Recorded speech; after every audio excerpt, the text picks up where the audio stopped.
So you want to start doing 3D concerts. I happen to spend a lot of time doing those, so let's talk about it. Okay, so this is how to 3D concert. My name is Twig. My credentials are I have made many concerts, and today we're just gonna go through your options. As an indie who doesn't have HoloLive Studio, I'm just gonna assume you're gonna be making everything yourself. The first thing you need to do, this is before you even start figuring out your set list, you need to decide how you're gonna do the concert. If you're gonna do 2D concert, all that comes down to is just knowing the right people and getting a booking. This isn't going to be a video on how to get into concerts at conventions.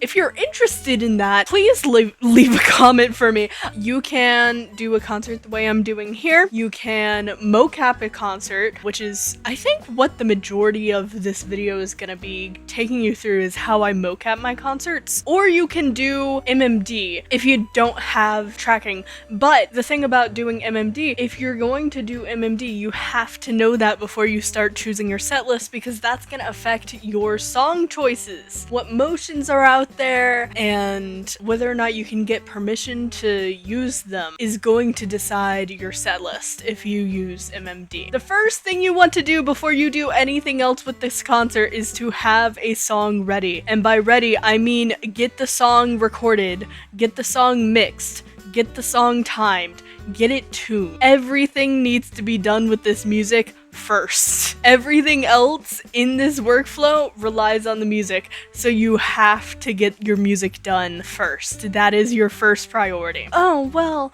Twig, I want to do live concerts. Well, I don't specialize in that, so I can't help you there. When you get your songs mixed, it will be really helpful for you to ask your mixer for an a cappella version of your song because of reasons that we will get into later. Just as a rule of thumb, when you're preparing your music, it doesn't have to be that complicated. Just timing and tuning goes a long way with mixing. If you can't mix yourself, there's a lot of really talented mixers out there on FIVERR and VGEN that you can commission. If you want to get into mixing, I highly recommend Reaper or KAKEWALK. Those are the two I see most used. The next thing you want to do is get your models together. This is your character models, this is your stage models, any props that you need, any assets that you want, like particle systems and volumetric lighting. You gotta gather all of these things together. How you find these things varies completely depending on what program you want to use. For character models, most people who are VTubers will either commission a model or they will use VROID. I am a big voucher of VROID. I have always had VROID models. They have never failed me, and you can honestly make a really good looking one nowadays because there are so many presets. Everything I have on my VROID is completely custom made. I do commissions on VROIDs. The VRM format is really nice because you'll be able to plug it into a lot of the programs that we'll be using to render. For character models, you can absolutely kit bash a model as well, which looks different depending on whether you're using an FBX or a PMX. PMX is for you MMD people. You'll need PMX editor. FBX, a lot of the times you'll find these assets on Booth. You will kit bash them by going into Unity and doing Unity work. I hate Unity. Unity is the devil, but you will need to know it most likely if you want to use an FBX model. For stage models, you can either make one yourself. It's really easy in Blender. I consistently make my own stages.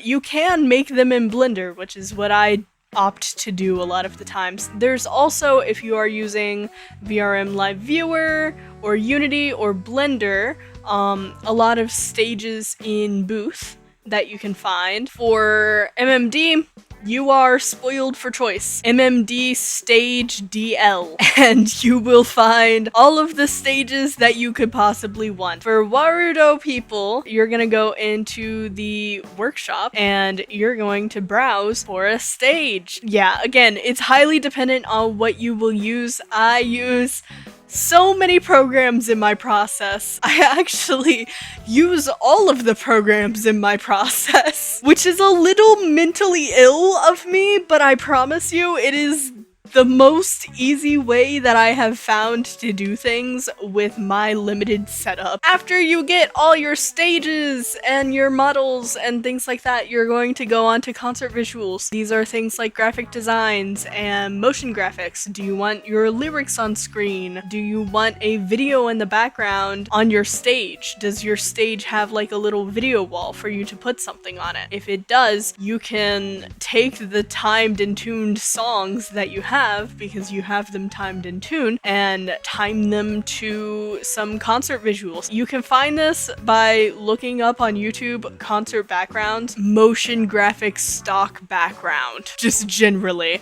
And you'll get a lot of like light leaks and a lot of like procedural animations. They're really good for being behind you because they're not too busy a lot of the time and they loop. Having something that loops is really helpful because then it's a lot easier to time it to things. You can also just get really fancy. If you know how to edit, you can go all in and make a whole 2D MV to go in the background of your concert. And it's a kind of a bonus thing if you do that, because you'll be able to take that 2D MV and release it as an alternate version of the concert after the concert. So it's more content, but it's also more work. So for mocap, I personally use 16-point slime VR tracking. I have friends who use Vive tracking. I have friends who use MOCAP. I have friends who use Tundra. I have friends who use Habitora. It is a lot of information, and what you use is going to highly depend on your budget and your situation. I will actually be listing a really helpful document by Kana, who has compiled basically every indie mocap solution that you could possibly think of, compared prices, compared the type of tracking it is, and who it's good for. I always do my motion recording in WARUDO. Yippee! So that's the first software we're gonna do. This isn't even gonna be rendering. You don't have to make the scene really fancy or anything. That's a lot of work, and no one's gonna see this unless you're like me and you're making shorts all the time. Literally just start up a new scene, add in the motion recorder, make sure your tracking is assigned to the character that is on the motion recorder. Here's my settings. You will notice we are mocapping in BVH format. That is because my process is weird. We take that BVH that we got from mocapping, and then we take it into this program that I just found one-off. I was racking my brain to try and find a file converter or some way to convert BVH to something that I could use, because I did not want to deal with FBX motions because they were fucking up. I think it was my tracker settings. To be honest with you, I could probably use FBX now, but when I started doing this, I didn't have a lot of knowledge on 3D, so I'm gonna assume you don't either. So we're gonna take that BVH, we're gonna convert it to VMD. I recommend just sitting there and not clicking off the screen that it takes you through, like when the character's dancing, because if you click off of it, it's gonna take longer. And then we're on to cleanup, because this is a pre-recorded concert, and I am a heathen that uses MMD. And this is because I could not figure out why the hell Blender was not exporting my motions properly, and I was salty about it. And so this is how we do our cleanup. You're gonna take any PMX file. Again, this is the whole situation with WARUDO. Nothing here needs to look pretty. All it needs to do is look like you're dancing. Preferably you get a model, a PMX model that has similar proportions to your own model. Some people could convert their VRMs over to PMX. Yes, we are going to take this motion and fix the problems with it, because if you're live mocapping, there's going to be problems. And so in my case, a lot of the times what I do here is I will sit down and I'll delete the first portion of the motion, scooch the motion up to fit the song and get timed to the song, and then I will fix drift issues, because that is a thing that I deal with as an IMU tracker person. That is, any IMU tracker, you will have drift. If I want to do expressions, then I open up another program. I will open up Miku Miku Moving. No one has heard of this. Why have you never heard of Miku Miku Moving? It's because no one uses it. It's from like 2009. And I will open up this Python script and plugin for Miku Miku Moving that takes, ahaha, you remember? Vocal only acapella file that we asked for the mixer earlier? Aha! This is where it comes into play! So you load in the Miku, and then you load in the WAV of the just you singing. You do your plugin. I don't know how I got the plugin. I don't have the link anymore, but there is a plugin that you can find.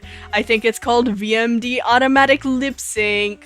And then you take the plugin and you do it, and then you export it in such a way that like works for the plugin. There's specific instructions on that specific plugin. It took me a while to get it to work. But after you do that, then you go back to the MMD motion that you were cleaning up and you put the facial data in there. And then also there is a thing that you can do under facial expression in MMD where you can have it set to auto blink so that you're not staring into the soul of the camera. Be warned that if you are rendering in WARUDO, none of the facial stuff matters, because if you're using a VROID model, it's not compatible with the facial data in WARUDO. In WARUDO specifically, if you're using a VRM model anywhere else, it'll probably work.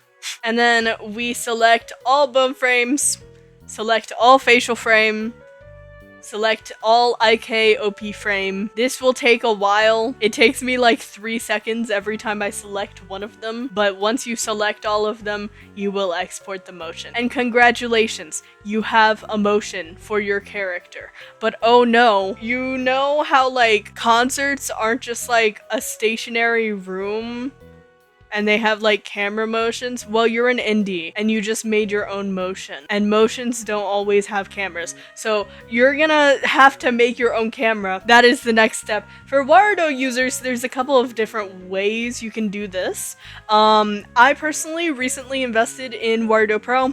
It has been really nice, actually. I treated myself to it. It has made my life so easy. I can just program cameras, and then when I'm rendering, I can literally just like switch between them like.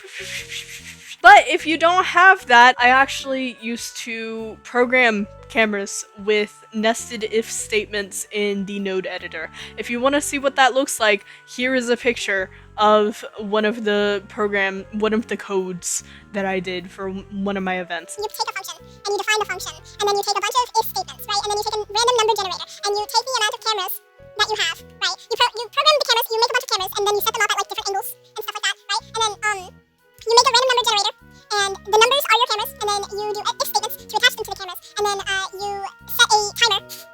Basically, yes. Flow function.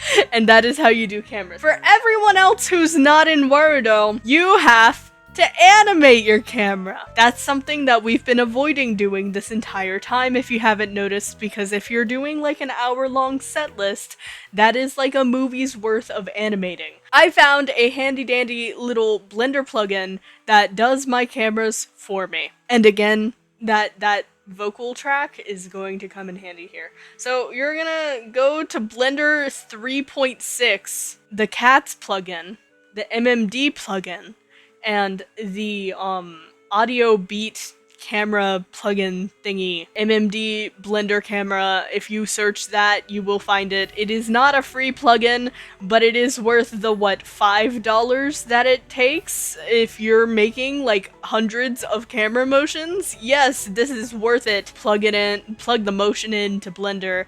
The motion itself is gonna look fucked up, but it's okay because you're not rendering in this. And then you select your character, you select the bones. Most likely your bones are gonna be in Japanese. You can just look up the bone names and figure out what they mean. And then you adjust your camera settings and you hit generate, and then you can just export a camera motion. Yippee! It takes 2 seconds! And then you go and you render your concert, and that is the entire process of making a 3D concert. Wow.